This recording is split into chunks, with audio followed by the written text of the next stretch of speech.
ಈ ಜೀವ ನಿನಗಾಗಿ ಮುಂದುವರಿದ ಭಾಗ 66.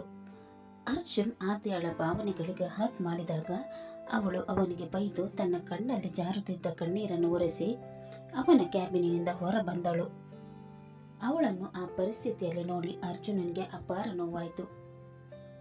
ಅವಳು ಹೊರಗೆ ಬರುತ್ತಿದ್ದಂತೆ ಅಗಸ್ತ್ಯ ಕೂಡ ನೀಲೇಶ್ ರವರ ಕ್ಯಾಬಿನಿಂದ ಹೊರ ಬಂದನು. ಆದ್ಯಾಳನ್ನು ನೋಡಿದವನು, ಬಾರೆ ಮನೆಗೆ ಹೋಗೋಣ ಅಂತ ಹೇಳಿ ಅವಳ ಜೊತೆ ಅಲ್ಲಿಂದ ಹೊರಟನು.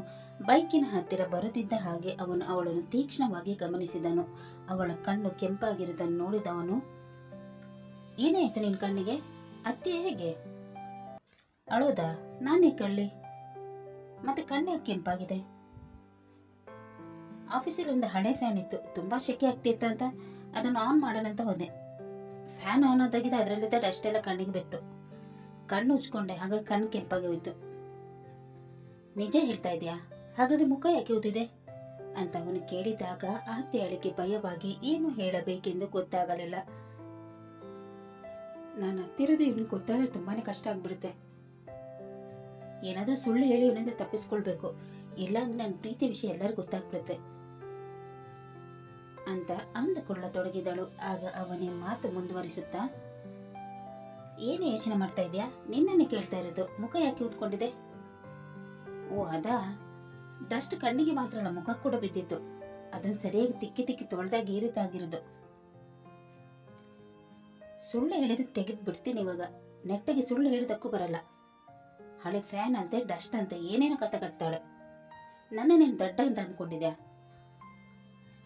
ಈ ಆಫೀಸಿಗೆ ನಾನು ಸುಮಾರು ಸಲ ವಿಸಿಟ್ ಮಾಡಿದ್ದೀನಿ, ನನಗೆಲ್ಲೂ ಹಳೆ ಫ್ಯಾನ್ ಕಾಣಿಸಿಗ್ಲೇ ಇಲ್ಲ.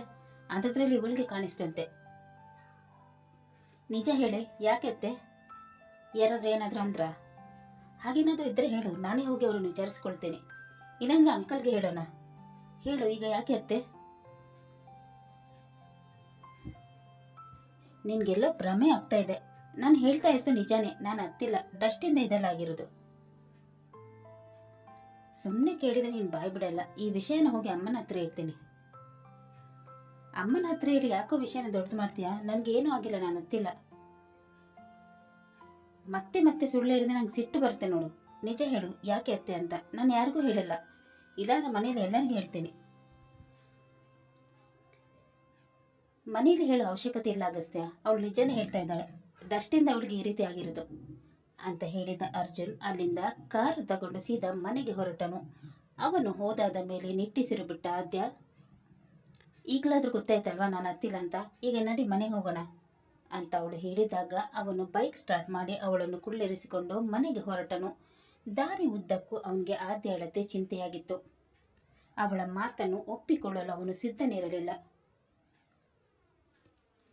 ಇವಳು ಖಂಡಿತ ಸುಳ್ಳು ಹೇಳ್ತಾ ಇದ್ದಾಳೆ. ಡಸ್ಟಿಂದ ಈ ರೀತಿ ಆಗೋಕ್ಕೆ ಸಾಧ್ಯನೇ ಇಲ್ಲ. ನಾನು ಅಂಕಲ್ ಕ್ಯಾಬಿನ್ಗೆ ಹೋದ್ಮೇಲೆ ಅಲ್ಲಿ ಏನೂ ನಡೆದಿದೆ. ಹತ್ತಿರೋದಕ್ಕೆ ಅವಳ ಕಣ್ಣು ಮತ್ತು ಮುಖ ಊದ್ಕೊಂಡಿರೋದು. ಅರ್ಜುನ್ ಬೇರೆ ಸುಳ್ಳು ಹೇಳ್ತಾ ಇದ್ದಾಗಿತ್ತು.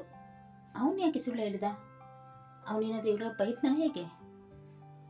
ಮೊದಲೇ ತರಲೆ ಕೆಲಸ ಮಾಡೋದ್ರಲ್ಲಿ ಎತ್ತಿದ ಕೈ, ಏನಾದರೂ ತಪ್ಪು ಮಾಡಿರ್ತಾಳೆ, ಅದಕ್ಕೆ ಅವನು ಬೈದ ಅನ್ಸುತ್ತೆ. ನಾನು ಏನೇನೋ ಯೋಚನೆ ಮಾಡಕ್ಕೆ ಹೋಗ್ಬಾರ್ದು.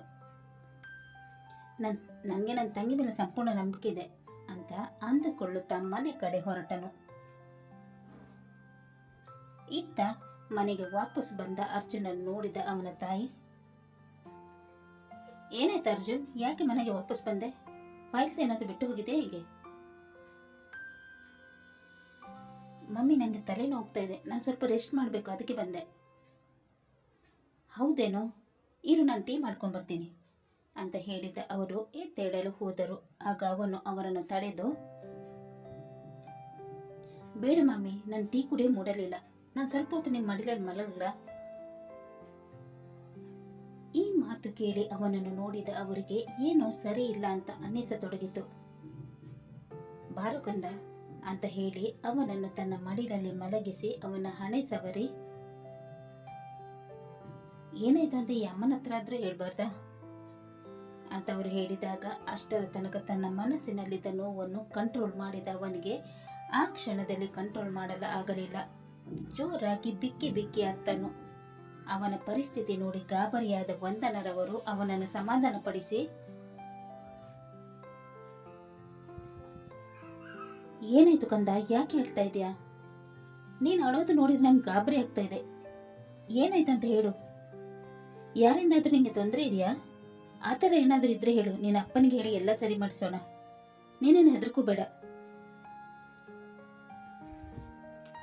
ಮಮ್ಮಿ, ಅವಳು ನನ್ನಿಂದ ದೂರ ಆದ್ಲು. ಅವಳು? ಯಾರವಳು? ಆದ್ಯಾನಾ? ಹೌದು ಮಮ್ಮಿ, ಅವಳು ನನ್ನಿಂದ ತುಂಬಾ ದೂರ ಆದ್ಲು. ಅವಳಿಗೆ ನನ್ನ ಮುಖ ನೋಡೋಕ್ಕೂ ಕೂಡ ಇಷ್ಟ ಇಲ್ಲ ಅಂತೆ. ಎಲ್ಲ ಅವಳು ಈ ಥರ ಅಂದ್ಲ ನನ್ನ ಮುದ್ದಿನಂತ ಮಗನಿಗೆ? ಈ ಥರ ಹೇಳಿಕ್ಕೆ ಅವಳಿಗೆ ಎಷ್ಟು ಧೈರ್ಯ ಇರಬೇಕು? ನನ್ನ ಮಗನಿಗೆ ಯಾಕೆ ಈ ಥರ ಮಾಡಿದೆ ಅಂತ ನಾನು ಅವಳನ್ನು ವಿಚಾರಿಸ್ತೇನೆ. ನನ್ನ ಮಗನ ಈ ಪರಿಸ್ಥಿತಿಗೆ ತಂದು ಅವಳನ್ನು ಮಾತ್ರ ನಾನು ಸುಮ್ಮನೆ ಬಿಡಲ್ಲ. ನೀನು ಅಳಬೇಡ್ವೋ? ನೀನು ಅಳೋದು ನೋಡಿದ್ರೆ ನನ್ನ ಕರಳು ಚುರುಕನ್ನತ್ತೆ. ಅವಳಿಗೇನು ಅನ್ಬೇಡಿ ಮಮ್ಮಿ, ಅವಳು ತುಂಬ ಒಳ್ಳೆಯವಳು. ನೀನು ಈ ರೀತಿ ಒಳ್ಳೆಯವನಾಗಿರೋದಕ್ಕೇನೆ ಅವಳು ನಿನಗೆ ಆ ಥರ ಮಾಡಿರೋದು. ಏನು ಕಮ್ಮಿ ಆಗಿದೆ ಅಂತ ನಿನಗೆ ಆ ಥರ ಹೇಳಿದ್ಲು? ಇಷ್ಟು ದಿನ ಅವಳನ್ನು ನಾನು ಒಳ್ಳೆಯವಳು ಅಂತ ಅಂದ್ಕೊಂಡಿದ್ದೆ. ಆದರೆ ಈಗ ನನ್ನ ಮಗನಿಗೇನು ಈ ಥರ ಮಾಡಿದ್ಲು.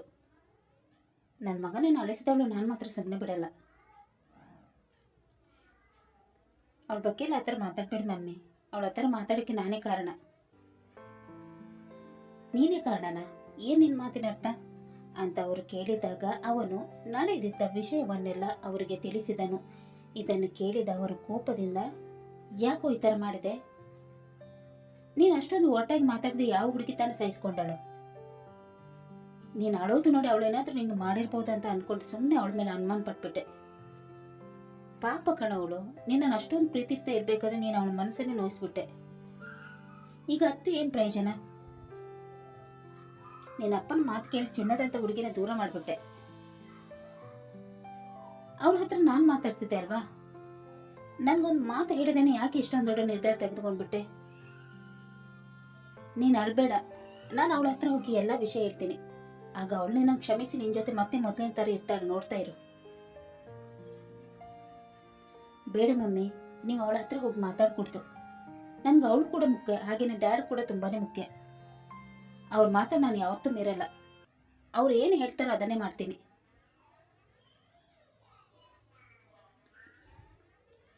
ನಿನ್ನ ಡ್ಯಾಡ್ ವಿಷಯ ನನಗೆ ಬಿಡು, ನಾನು ಅವ್ರ ಹತ್ರ ಮಾತಾಡ್ತೀನಿ. ನನ್ನ ಮಗನ ಜೀವನ ಹಾಳಾಗೋಕೆ ನಾನು ಬಿಡಲ್ಲ. ಅದೇನೇ ಕಷ್ಟ ಆದರೂ ಕೂಡ ನಾನು ನಿಮ್ಮೊಬ್ಬರನ್ನು ಒಂದು ಮಾಡಿಸ್ತೀನಿ. ನೀನು ಟೆನ್ಷನ್ ಮಾಡ್ಕೋಬೇಡ. ನಿನ್ನ ಜೊತೆ ನಿನ್ನ ಅಮ್ಮ ಇರ್ತಾಳೆ. ಇಲ್ಲ ಮಮ್ಮಿ, ನೀವು ಅವಳ ಜೊತೆ ಮಾತಾಡ್ಕೊಡ್ಬಾರ್ದು ಅಂದರೆ ಮಾತಾಡಬಾರ್ದು. ಹಾಗೇನಾದರೂ ಮಾಡಿದರೆ ನನ್ನ ಮೇಲಾನೆ.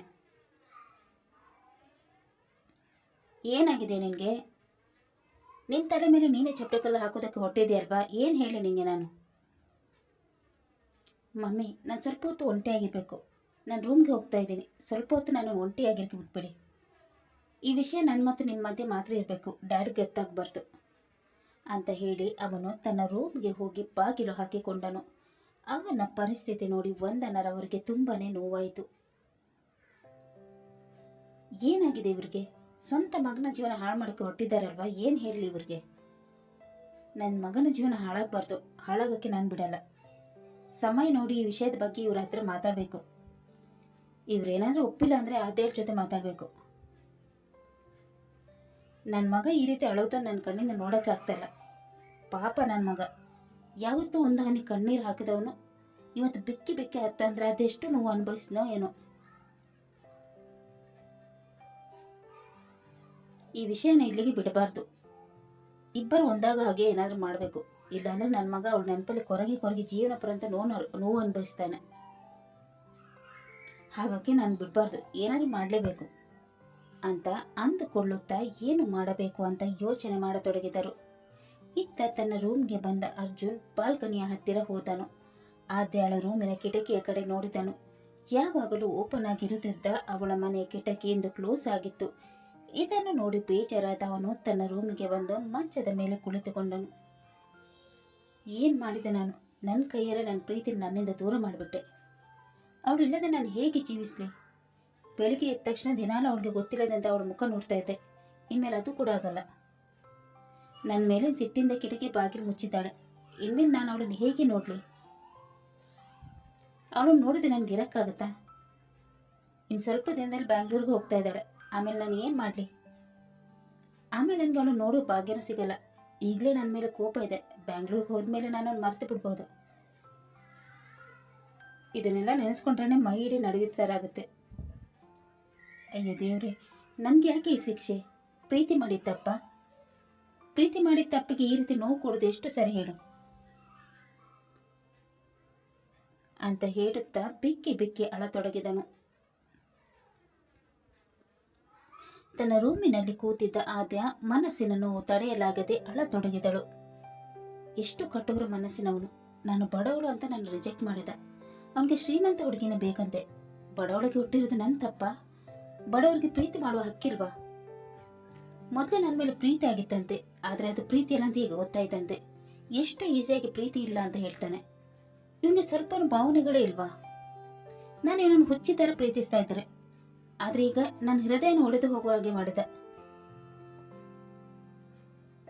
ಅವನ ಜೊತೆ ಬ್ರೇಕಪ್ ಮಾಡ್ಕೊಂಡಿದ್ದೀನಿ ಅಂತ ಅವನ ಹತ್ರ ಹೇಳ್ಬಿಟ್ಟು ಬಂದೆ, ಆದರೆ ಅವನನ್ನು ಮರೆತು ನನಗೆ ಇರೋಕ್ಕಾಗತ್ತಾ?